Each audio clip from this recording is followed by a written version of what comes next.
welcome back. I am letting you have some of that beautiful, pretty Montana. We share the Rocky Mountains with Colorado. And so welcome to my video. I thought I'd make a video about some thoughts that I gathered that have to do with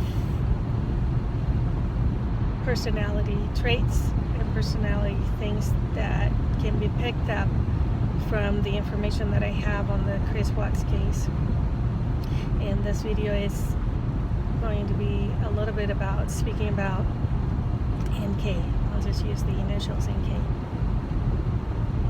So to begin with, we noticed a few things. There's one thing in particular that I wanted to bring up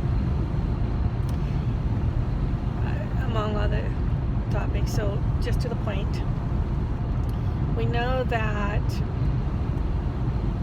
Cris Watts said on the interview, on the follow-up interview, he said that he had to talk her out of the ledge, and he was talking about NK, and that she was upset when he had to leave her home to go to his home so he could take a FaceTime phone call. Sorry about that. FaceTime phone call from his kids. And we know that she told in the texts that were shared that were text to her friend Charlotte, she said that something like the girls will always come first. And she also said Chris, she didn't give a name, she said this man, he's been there, he's done that. She said that she hadn't made up her mind about him, and her concern was that, baggage, divorced man, so forth. But perhaps I'm wondering if sometimes people will fudge a little, even when talking to a friend. They want to talk about something that's going on in their lives, but they can't say everything to their friend exactly as it is. So I wonder if maybe saying, well, he's been there, so that the real issue was that he was married, and it was on divorced. He was still married and not separated or divorced. Along those lines. So therefore there was this NK. So Cris Watts said that he had to talk her out of the ledge, and when they asked him more about it, he said, well, she was bipolar. There's two things that come to mind when you hear these different things, the rapid way in which they got together. By the way, I'm also putting together, it looks like the coworker said that they felt there was some kind of flirting or talking way before this whole happened, but she made her move when Cris Watts and his wife right before they went to San Diego, on the San Diego trip. So she emailed him at work, and it was not a work-related email really in any way. There was nothing related to work.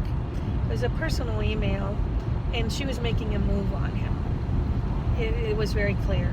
She said something like, oh, I'm looking for something special, something just like what you have with your wife and those cute little girls, but I believe in karma, and I better just paraphrasing, leave everything a work relationship. That might have been just a way of saying, you can get in trouble at work also for moving on other employees. And there may be work policies and things like that, although she didn't work for the same company. She was an agent there. But anyway, she did make the move. And we know that Cris Watts' email response was not like not responding or just saying, well, I'm happy with my wife, and yes, I love my kids, or something that would say I'm not looking for anything else. I'm not. On the contrary, his response was something to the effect, here's my personal phone number, you can call me, etc. Talking about the personality traits that come through a little bit as we look at this, the indications, and of course this is all speculation. I'm not a diagnostician. I cannot diagnose mental disorders, and I am not diagnosing, but Cris Watts said something to the effect of bipolar. And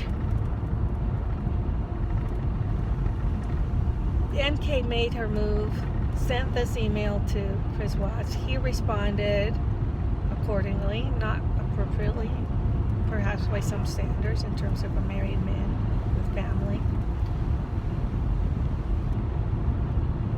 And I often wondering her timing. She might, if in any way she knew that the wife was going to be going away for a long time, for about a month, she was going to be gone. And if she went boom, opportunity, I'm going to make my move now. If she timed it, because apparently, or if it's coincidental, because the coworkers said that they noticed there was something there. And Cris was a very quiet, shy man. He said he had never been pursued before, therefore, he may just be referring specifically to that one initial move by her, but it sounds like she was the aggressor, meaning she was the person who pursued him. And she was a pretty woman. She was considered pretty and attractive. So, and by the pictures you can see that. One more thing about this very peculiar thing, in terms of all the things about this case, is that quite a few people mentioned that NK looked a lot like Shanann Watts. I didn't see that. They both had brown hair, perhaps somewhat brown hazel eyes, fair skin. I thought the two women looked very different in the sense that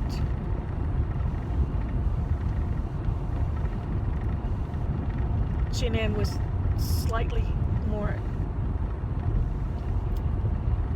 perhaps glamorous, more, nails made up, always makeup on, somewhat dramatic makeup, more dramatic. And NK looked more rugged in the sense, the hair, just very relaxed, not much makeup. But one day when I saw a video with Shanann Watts without makeup, to me, they looked a lot alike. There was a lot of semblance. Okay, so could have been the type of women that he liked. But we know also that he said he had never gone camping. He got to going to camping adventures with NK, and that was a change for him. He had never gone camping. Very fascinating that a 33-year-old man had never gone camping. Some people, that may be the case for some people. So, bringing this bipolar in what I'm getting to is that Cris Watts, so he had to talk her out off the ledge, but he was talking about both women being upset, and it appears to me that Shanann Watts had reasons to be upset if she doesn't know where her husband is. It's early hours in the morning. Where is he? Because she can't reach him. She didn't think he was at home. Women have instincts. Something was not right. Something was different. She normally could find him or reach him. And the girls wanted to talk to him. And of course he explained, well, normally I'm up early when I have to work. It was a day off and he was asleep, but she suspected that there's something wrong. So anyway, both women were upset, and we know that in some ways Nick and Kay stated on several occasions that she was going to play second fiddle to his family. And apparently that seemed to be something that mattered a lot, that was important for people who want to be first on things. First, you want to be first on someone's life, but if that someone already has kids, you know that the kids do matter and are important in their lives. So I'm getting the picture of someone somewhat capricious, selfish maybe, capricious, self-centered, somewhat willful, very willful. And so Cris says that I have to talk her off the ledge. Very interesting wording that to me denote someone who's on the ledge might mean that someone who's going to commit suicide. Is that what it means, talking someone off the ledge? And some people can be manipulative with willfulness, getting their way, getting angry, perhaps threatening to commit suicide if someone abandons them, being very preoccupied with being important, being first, not being second fiddle. I'm getting to somewhere here.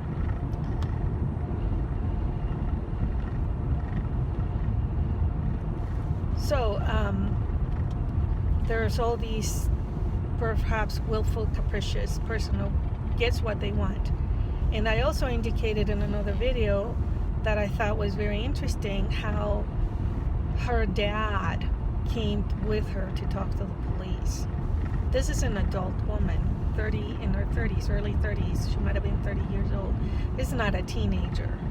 So unless the father is a lawyer or someone versed on law or police or someone, whatever they are, maybe a lawyer, maybe I'm an expert on these things, I find it still peculiarly interesting that her dad would come to protect her, talk to the police, and he didn't let her answer some questions to the police, but yes, protect her so she's not in trouble legally, doesn't get into any kind of bad thing. But daddy came with her. Daddy came to the rescue. So is this a person who's spoiled, who always gets protected, is sheltered? What do we know about all this? Of course, we're guessing about these things. Maybe it's not that strange that a full-grown woman has daddy come with her to the police. Normally you consult a lawyer.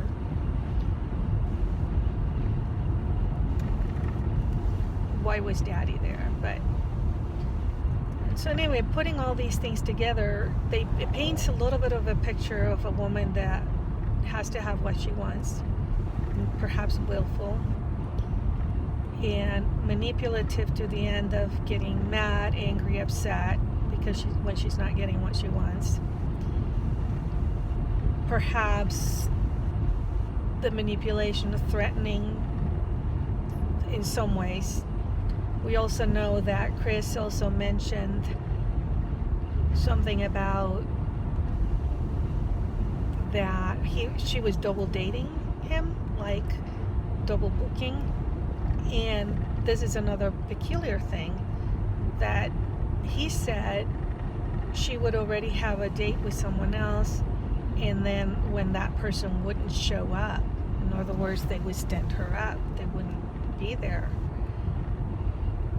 that she would then go out with him. And that he didn't know that at the time, but he found out later. Who knows? Because when he was talking about this, I thought, what kind of a self-esteem this guy has, that he is willing to be second fiddle, that he'll take whatever, unless he didn't care, he just wanted the sex. But getting to the bipolar part, and perhaps even borderline personality, and I don't know if there's comorbidity with those things. Borderline personality people are people that they cling to people, they can fall in love very fast, the relationships can get very physical very fast. There's these issues with boundaries, hence dating a married man. That's an issue with boundaries, respecting certain boundaries, respecting social boundaries, that you don't go to bed with someone who's married, but going to bed with someone very fast, then clinging and fearing abandonment, and having these issues about not being important enough. All those things seem to fit somewhat with borderline personality disorder, as well as having a rage, having what's the word, like lashing out and lashing back. And borderline personality disorder goes along with threatening to take your life if someone's going to leave you, or someone's not going to be there for you. They're going back with their wife. So along those lines also on bipolar, I thought it was very interesting when they said, it was in the documents in the discovery, that NK had searched on the internet about anal sex. I thought she was just so willing to entice this man to give him so much pleasure that she was researching this. But when I think about it, Cris Watts said that yes, they were having very frequent sex, a lot of it. And the detectives asked him if he was happy that she was willing to give him what he wanted, or that, if he was asking her, she would have sex with him. He said, no, she wanted to have it, and I just went along with it. Mind you, we don't know, these different answers that he throws. We just never certain which is true. Like, does he just come up with anything from his top of his head? But if he's telling the truth, if she's the one that is the aggressor, the pursuer, the one who wants these things, she may be searching, doing these other search, because there is a situation that I'm aware of with bipolar in terms of the depressive and the manic stages, that sometimes when people, and if she's having other dates too, when people, and I know of one particular woman, she was an athlete, she had depression. When they're put on these antidepressants, apparently they become hypersexualized, where they seek this athlete. She almost lost her marriage. She had a daughter, and she went into these sexual pursuits that were extravagant, wild, and like she couldn't get enough of it. And they figure out there was something happening with the chemicals in the brain and how they interacted with the antidepressants and the manic states, when it would throw someone into a manic state, and they would do these dangerous sexual encounters and so forth. So I'm wondering if there is a bipolar, if there is depression, if there is someone who's being talked off the ledge, if there is manipulative threats of suicide, if someone's going to leave you, if there's all that willfulness, there's lashing back. I mean, if Cris Watts didn't like being with Shanann Watts because she was bossy, he thought it was bossy, he had no idea what he was getting into with NK if all of these things are true, especially her double dating, double booking with people, and he didn't know about that until later. There was a lot, and so I think this was an explosive combination, and so Cris Watts was a ticking bomb and NK was the detonator. And this explosive combination, a woman who's fantasizing the married man that I'm seeing is going to leave his wife for me, then spending 2 hours, if they could figure out 2 hours, perhaps there was a lot of searching on the links, 2 hours searching for a wedding gown with a man that she got into this very intense sexual relationship when she hardly knew him. They hardly knew each other, and apparently the boundaries are lost.